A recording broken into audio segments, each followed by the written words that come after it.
बिस्मिल्लाहिर्रहमानिर्रहीम। अस्सलाम वालेकुम। उम्मीद है आप सब खैरियत से होंगे। आज के व्लॉग में खुश आमदीद। तो बात स्टार्ट करते हैं इस दुआ के साथ,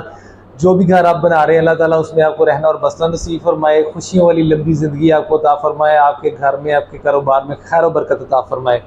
मुझे एक दोस्त ने बाकायदा कॉल की और उन्होंने एक प्रॉब्लम शेयर की मेरे साथ कि उनका जो किचन स्लैब है वो फिट करने वाले ने थोड़ा सा गड़बड़ फिट कर दी और उसकी स्लोप जो है वो फ़र्श की जानिब रख दी गई है और जितना भी पानी ये वॉशिंग वगैरह करते हैं उसका पानी सारा फ़र्श के ऊपर गिरता है। इसके अलावा एक और दोस्त हैं, उन्होंने पूछा ये कि हम जो घर के लिए मार्बल ख़रीदते हैं उसके जो स्क्वायर फीट्स हैं हम लोग निकाल के अगर जाते हैं तो अमूमन ऐसा होता है कि वो पूरे नहीं आते। तो कितने स्क्वायर फीट्स, कोई ऐसा थंब रूल बता दें कि जिसमें हमें पता चल जाए कि कितने स्क्वायर फीट्स जो है वो अजाफी लेने हैं। उन्होंने मिसाल दी हुई थी कि 800 स्क्वायर फीट अगर हमारी रिक्वायरमेंट है तो कितना मार्बल हम उसके ऊपर ले लें ताकि हमें परेशानी का सामना ना करना पड़े, क्योंकि जब मिस्त्री हजरात लगा रहे होते हैं अक्सर आप लोग अपनी जॉब्स पे होते हैं, अपने अपने कामों पे होते हैं और एंड टाइम पे पता चलता है कि मार्बल ख़त्म हो गया था और उस दिन सारा दिन मिस्त्री वेला बैठा रहा है और आपके खाते जो है वो दिहाड़ी पड़ गई, इस तरह का सीन हो जाता है। इस चीज़ को दूर करने के लिए इन दोनों पॉइंट्स के ऊपर आज की वीडियो में बात करने वाला हूँ, तो वीडियो को एंड तक ज़रूर देखिएगा, इंशाल्लाह आपको फ़ायदा ज़रूर हासिल होगा। सबसे पहले बात कर लेते हैं इसी मामले में भी कितना मार्बल आपको इजाफी ले लेना चाहिए। मैंने एक कह लें कि थंब रूल जिसे कहते हैं, या एक आइडिया, एक रेशियो एक मैंने ऐसी निकाली है जिसके साथ आप अपने मार्बल की परचेज़ को आसान बना सकते हैं। तो उससे पहले डिस्कस करने की बात यह कि आप घर पे जो मार्बल लगा रहे हैं उसमें आप पट्टी का इस्तेमाल कर रहे हैं या नहीं कर रहे। पट्टी वो होती है जो आपके घर के फर्श के दीवार के 1 फुट छोड़ के पूरा एक हाशिया, एक डब्बा वगैरह ब्लैक पट्टी का अमूमन लगाया जाता है। अमूमन 95% जो लोग हैं वो ये पट्टी ज़रूर इस्तेमाल कर रहे होते हैं, लेकिन कुछ लोग ऐसे भी होते हैं जो कहते हैं कि हमने सिंपल मार्बल लगाना है, पट्टी इस्तेमाल नहीं करनी। तो अगर आप अपने उसमें फ़र्श में पट्टी इस्तेमाल कर रहे हैं 2 इंच या 3 इंच, तो फिर आपने 0.5% जो है वो अपना मार्बल इजाफी लेना है। मैं थोड़ा सा एग्जाम्पल के थ्रू आपको समझा देता हूँ कि अगर आप 1000 फुट आपकी रिक्वायरमेंट निकली है तो 0.5% यानी कि 50 फुट आपने उसके ऊपर इजाफी ले लेना है अगर आप पट्टी इस्तेमाल कर रहे हैं, ठीक है। और अगर आप पट्टी इस्तेमाल नहीं कर रहे, सिंपल फर्श मार्बल का लगा रहे हैं, तो फिर आपने उसको 0.75 या 1% ले जाना है, यानी कि हज़ार के ऊपर 100 फुट आपने इजाफी लेना है। अब आप सोच रहे होंगे कि ऐसा क्यों है। मार्बल बेसिकली 2 वजूहात से कम हो जाता है कि आपने 1000 फुट लिया और 1000 फुट ही आपकी वो रिक्वायरमेंट थी डायमेंशंस के हिसाब से, वो पूरा आखिर क्यों नहीं आया, वो 2 वजूहात की वजह से कम हो जाता है। पहली वजह ये होती है कि मार्बल आपका जो है वो 11.5 इंच स्क्वायर में होता है, पूरा 1 फुट नहीं होता। जबकि आप जो पैमाइश कर रहे होते हैं फ्लोर की, फॉर एग्जाम्पल एक साइड से लेके दूसरी साइड तक कमरे की लेंथ आपने जो पैमाइश की वो 10 फुट थी, लेकिन अगर आप 10 टाइलों को बचा के लाइन में जोड़ के रखते हैं तो वो एंड पे जाके 5 इंच छोटा हो जाएगा, क्योंकि हर टाइल ने आधा इंच मार्बल कम था और आपका फीता पूरे 12 इंच के हिसाब से आपने फुट कैलकुलेट किए थे, यानी कि 10 फुट 120 इंच बनते थे। जबकि आपके जो मार्बल की टाइलें वो लगी वो 115 पे ही ख़त्म होगी, क्योंकि हर टाइल आधा इंच कम होती है, तो कुछ एरिया पट्टी कवर कर जाती है। दूसरी जो वजह होती है कम होने की मार्बल, वो ये होती है कि टाइल जब एंड पे जो लगती है वो पूरी नहीं लगती। ऐसा नहीं होता कि पूरी 10 टाइलें आएँ और वो इतनी आपकी डायमेंशन थी और वो पूरी बेच जाए, कोई स्पेस पीछे ना बचे, ना कम हो ना ज़्यादा हो, ऐसा नहीं होता। हमेशा होता है ऐसा है कि जब आप एक लाइन में मार्बल मिस्त्री सेट करता है, दूसरी साइड पर जाता है, तो या वो पूरी टाइल से कम की जगह बचती है या ज़्यादा की जगह बचती है, तो वो पूरी टाइल लगाता है, एंड पे अमूमन 2-3 इंच की पट्टी काट के टाइलों में से लगानी पड़ रही होती है, तो वो जितनी पट्टियाँ कटती हैं उतनी टाइलें वहाँ से कम हो जाती हैं आपके जो मटेरियल आपने परचेज़ किया था। या अगर वो पूरी टाइल नहीं लग रही, उसमें से कुछ हिस्सा उतर रहा है, हर टाइल के साथ एक एक पट्टी उतरती जा रही है, तो वो भी वेस्टेज में चली जाएगी, आपकी रिक्वायरमेंट जो थी मार्बल जो आपने परचेज किया था उसमें से कम हो जाएगी। तो ये दोनों वजूहात होती हैं मार्बल कम होने की,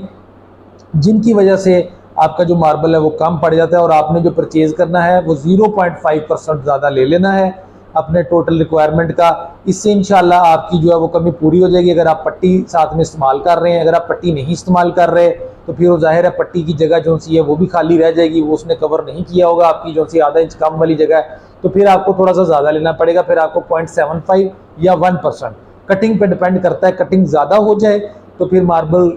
ज़्यादा कम पड़ जाता है, अगर कटिंग थोड़ी ही लगे तो फिर मार्बल में इतनी ज़्यादा कमी नहीं आती। ये मतलब कि एक पॉइंट था, थंब रूल जिसे कह लें। मेरे सब्सक्राइबर हमारी यूट्यूब फैमिली में उनका मशहूर हूँ,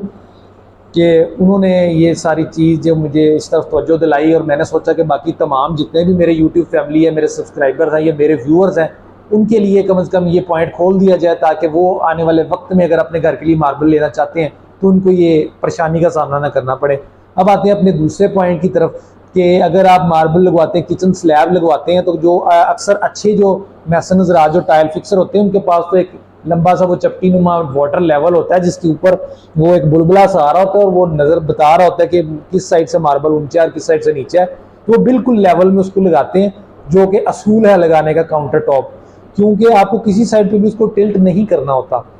फर्श हमेशा टिल्ट करने होते हैं, क्योंकि उनका पानी एक साइड पे निकाल के किसी मेन हॉल में लेके जाना होता है। लेकिन जब आप काउंटर स्लैब लगा रहे होते हैं तो उनको टिल्ट किसी साइड पे नहीं करना होता,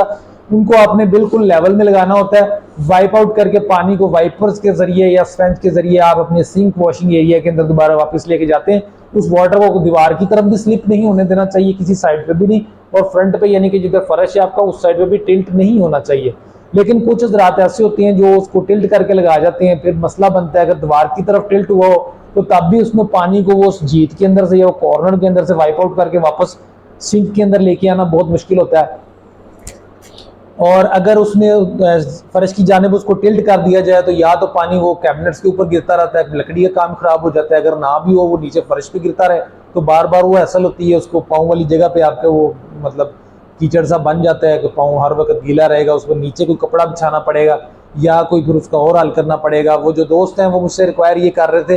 कि कुछ इस तरह का हल निकाल दें हमारे काउंटर का कि वो उसकी रगड़ाई हो जाए और वो दूसरी साइड से ज़रा कम हो जाए। तो मैंने उन्हें बताया कि अगर उसने 3 या 2 सूतर की भी उसने टिल्ट दी हुई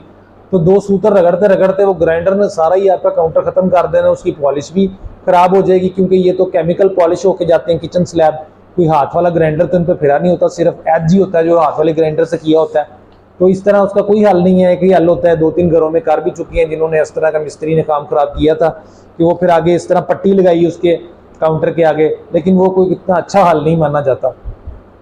और दूसरी बात यहाँ पे एक और टिप देता चलूँ कि किचन स्लैब हमेशा मैं कहता हूँ कि कम मसाले से लगवाया करें। ये तो अपने वजन से मार्बल पड़ा ही रहता है, इसको रेशियो जो मसाले की होती है यानी कि मटेरियल जो सीमेंट रेत का होता है वो बहुत ज़्यादा हार्ड नहीं होना चाहिए, ताकि कल को अगर आपको उसको थोड़ा सा कोई डिज़ाइन में चेंजेस करनी पड़े, उसको खाड़ना पड़े तो साबित स्लैब्स आपके निकल आए। जो टाइलें दीवार पे लग रही होती हैं या फर्श पे लग रही होती हैं उनके लिए मजबूती बहुत बड़ा रिक्वायरमेंट होती है, क्योंकि वो उखड़नी नहीं चाहिए। ये तो क्योंकि अपने वजन पे ऐसे नीचे पड़ा होता है तो आप इसको रख देंगे, वैसे भी रख देंगे तो मेरा ख्याल है ये चलता रहता है, लेकिन जाहिर है कि वो एक स्टेबल करने के लिए मटेरियल से सीमेंट रेत से तो लगा होना चाहिए, लेकिन जो रेशियो है सीमेंट रेत की वो बहुत ज़्यादा हाई नहीं होनी चाहिए, ताकि अगर कल को आप उसको निकालना चाहें तो बड़े आसानी से वो निकल भी सके। तो ये 2 आज के पॉइंट्स थे जो मैंने आपके साथ शेयर करने थे। उम्मीद करता हूँ कि आपको ये पसंद ज़रूर आए होंगे, इनसे इंशाल्लाह आपको फ़ायदा भी हासिल होगा। अगर तो वीडियो पसंद आई है तो फिर डेफिनेटली लाइक सब्सक्राइब शेयर वगैरह का बटन जो है वो दबाते जाइएगा, दोस्तों के साथ वीडियो को शेयर कीजिएगा। इंशाल्लाह फिर से मुलाकात होगी, दुआओं में याद रखिएगा। तो मिलते हैं नेक्स्ट व्लॉग में इंशाल्लाह, तब तक के लिए इजाज़त चाहता हूँ। अस्सलाम वालेकुम रहमतुल्लाह।